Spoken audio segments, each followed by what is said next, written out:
अस्सलामु अलैकुम वरहमतुल्लाहि वबरकातुहू नहमदुहु व नुसल्ली अला रसूलिल करीम अऊज़ु बिल्लाहि मिनश शैतानिर रजीम बिस्मिल्लाहिर रहमानिर रहीम इन्नल्लाहा व मलाइकतहु युसल्लूना अलन नबी या अय्युहल्लज़ीना आमनू सल्लु अलैहि व सल्लिमू तस्लीमा अल्लाहुम्मा सल्लि अला सय्यिदिना शफ़ीइना हबीबिना नबीना करीमिना मौलाना मुहम्मद मुबारक वसल्लम सल्लु अलैहि सलातन व सलामन अलैका या हबीबी या रसूलल्लाह सल्लल्लाहु तआला अलैहि वसल्लम।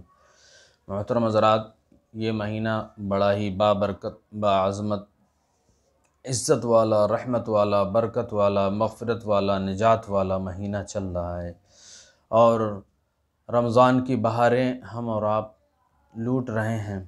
और अल्लाह रब्बुल इज़्ज़त से दुआ है कि अल्लाह तबारक व तआला इस रमज़ानुल मुबारक के सदक़े व तवस्सुल से पूरे आलम इस्लाम के इज़्ज़त व आबरू की हिफाज़त फ़रमाए और आलम इस्लाम का बोलबाला फ़रमाए।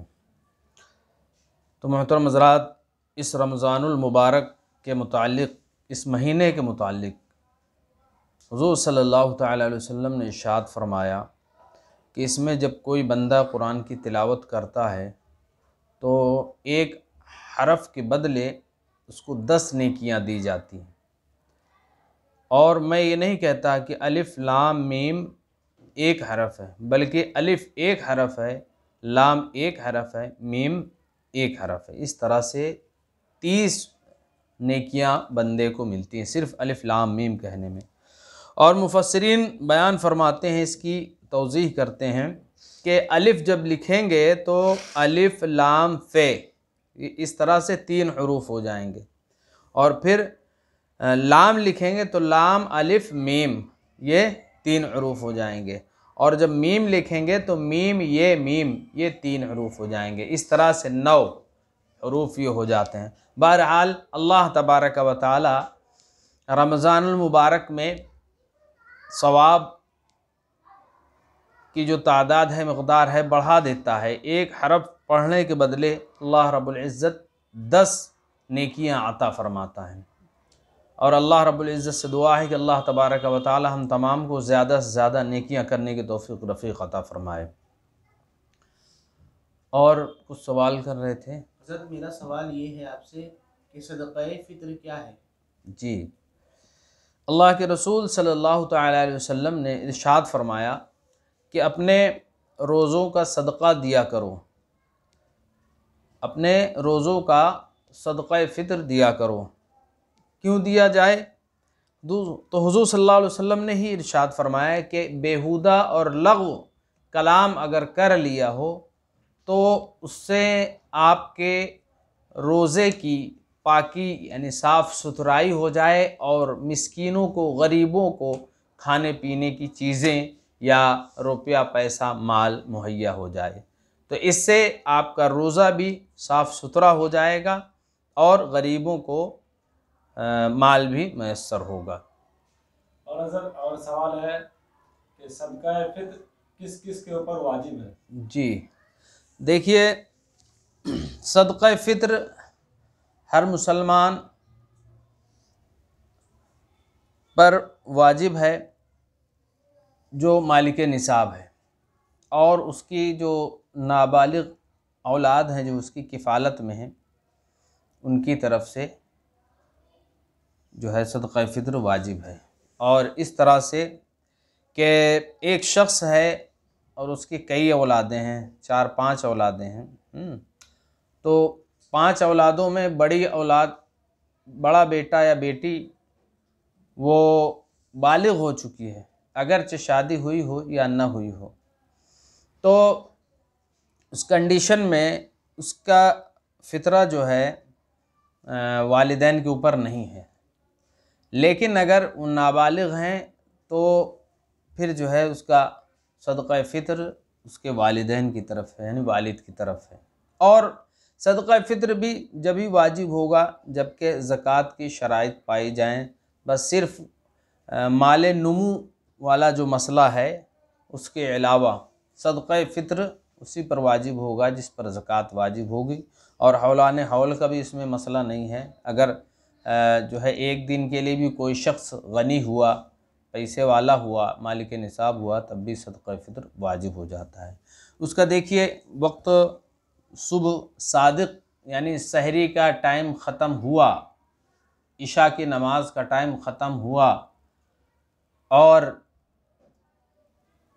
तहज्जुद का टाइम ख़त्म हुआ, तो ये सुबह सादिक जैसे ही टाइम ख़त्म होगा सुबह सादिक नमूदार होगी, उस वक्त से ये वाजिब शुरू हो जाता है। किस दिन? जिस दिन चांद हो जाए, यानी ईद वाले दिन सुबह सुबह, ईद वाले दिन सुबह सुबह जो है सदक़ा फ़ितर वाजिब हो जाता है। कोई शख्स अगर पहले भी अदा करना चाहे अदा कर सकता है और बाद में भी अदा करना चाहे कर सकता है। किसी ने नहीं किया कभी ज़िंदगी में तो अब चाहे तो वो कर ले, तो वो क़ज़ा नहीं बल्कि अदा ही होगा, वो उसके ज़िम्मे बाकी रहता है। इस तरह से उसको करना चाहिए। बहरहाल कोई शख्स या किसके यहाँ छोटे बच्चे की पैदाइश हुई, सहरी का टाइम है, सहरी के टाइम में किसी शख्स के यहाँ बच्चे की पैदाइश हुई, तो अब उस बच्चे का भी सदक़ा फ़ितर उनको देना पड़ेगा, जबकि वो मालिक निसाब होंगे। और अगर सुबह सादिक के बाद यानी सहरी का टाइम ख़त्म होने के बाद फजर का वक्त शुरू हो गया, उस वक्त अगर बच्चे की पैदाइश हुई तब सदक़ा फ़ितर वाजिब नहीं है। हाँ, अगर अदा करेंगे तो फिर वो अदा हो जाएगा। इस तरह से जो है। और मान लीजिए किसी के बाप नहीं हैं, नाबालिग बच्चे हैं, उनके बाप नहीं हैं, तो उनके दादा हैं जो बच्चे उनकी किफ़ालत में हैं, उनके पोता पोती, तो अब दादा पर वाजिब है कि वो दादा अपने पोता पोतियों का सदक़ा फ़ितर अदा करें, जबकि मालिक निसाब तमाम शराइत पाई जाएं।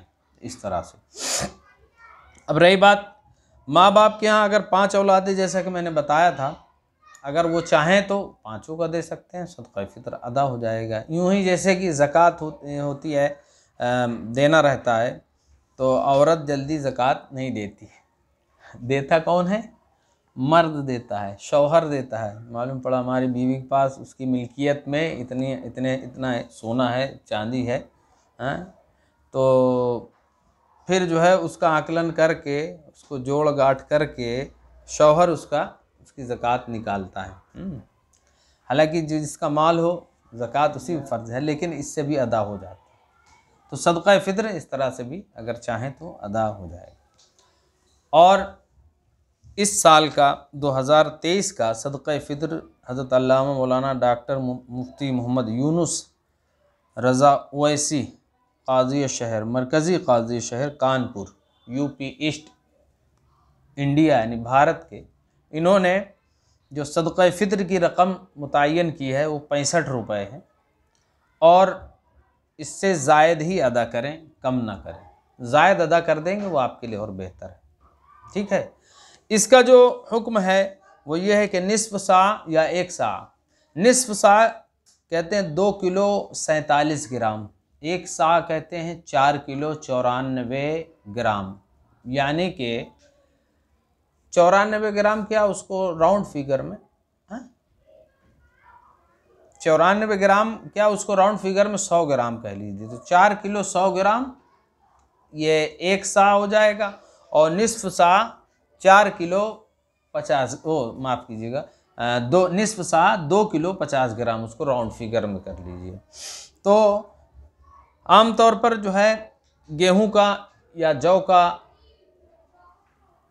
दिया जाता है, या इसका आटा दिया जाए, या इसकी कीमत दिया जाए। तमाम में अफजल बताया गया है कि कीमत दी जाए, तो कीमत के एतबार से है। बहरहाल आप चाहें तो मुनक्की का भी फ़ितर दे सकते हैं, सदक़ा फ़ितर।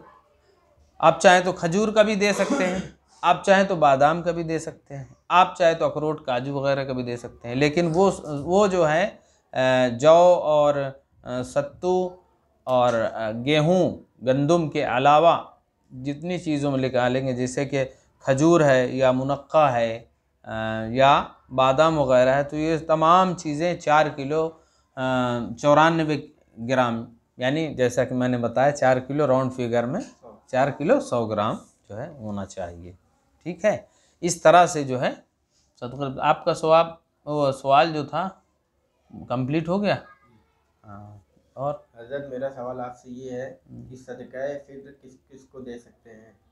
सदका फ़ित्र किस किस को दे दे सकते हैं? जी, सदका फ़ित्र जिसको ज़कात दे सकते हैं उसको ये सदका फ़ित्र भी दे सकते हैं, सिवाय आमिल के। आमिल उसे कहते हैं जो ज़कात वसूलने के लिए मुकर्रर किया जाता है। ज़कात वसूलने के लिए मुकर्रर किया जाता है, उसे आमिल कहते हैं। और ज़कात में से कुछ हिस्सा आमिल को दे देना ये जायज़ है, बल्कि कुरान शरीफ से ये बात साबित है, सूरह तौबा में है। लेकिन सदक़ा फ़ित्र के लिए मनाही है, सदक़ा फ़ित्र के लिए नहीं, उसको नहीं दिया जा सकता। और जिन जिन लोगों को ज़कात दी जा सकती है उनको सदक़ा फ़ित्र दिया जा सकता है। यानी हमारी जो असल है, हम जिनकी असल हैं, जैसा कि मैंने बताया था कि माँ बाप, दादा दादी, नाना नानी, इनके ऊपर तक ले लीजिए। फिर हमारी औलाद, बेटा बेटी, पोता पोती, नवासा नवासी, फिर ये नीचे तक ले लीजिए। ठीक है। बनु हाशिम और बनु हाशिम का आज़ाद करदा ग़ुलाम और हुज़ूर सल्लल्लाहु अलैहि वसल्लम के घराने के लोग, तमाम सादात किराम इनको ज़कात नहीं दे सकते हैं। जो मालिक निसाब है उसको ज़कात नहीं दे सकते, वो सदक़ा फ़ित्र नहीं दे सकते। ये सदक़ा फ़ित्र का बयान चल रहा है, उनको सदक़ा फ़ित्र नहीं दे सकते हैं। इसी तरह से मियाँ बीबी आपस में एक दूसरे को नहीं दे सकते हैं। इनके अलावा जिसको जो ज़रूरतमंद हो उसको दिया जा सकता है। अल्लाह रब्बुल इज़्ज़त से दुआ है कि अल्लाह तबारक व तआला हमें दीन इस्लाम की ज़्यादा से ज़्यादा तरवीज व इशाअत की और सीखने सिखाने की तौफ़ीक़ रफ़ीक़ अता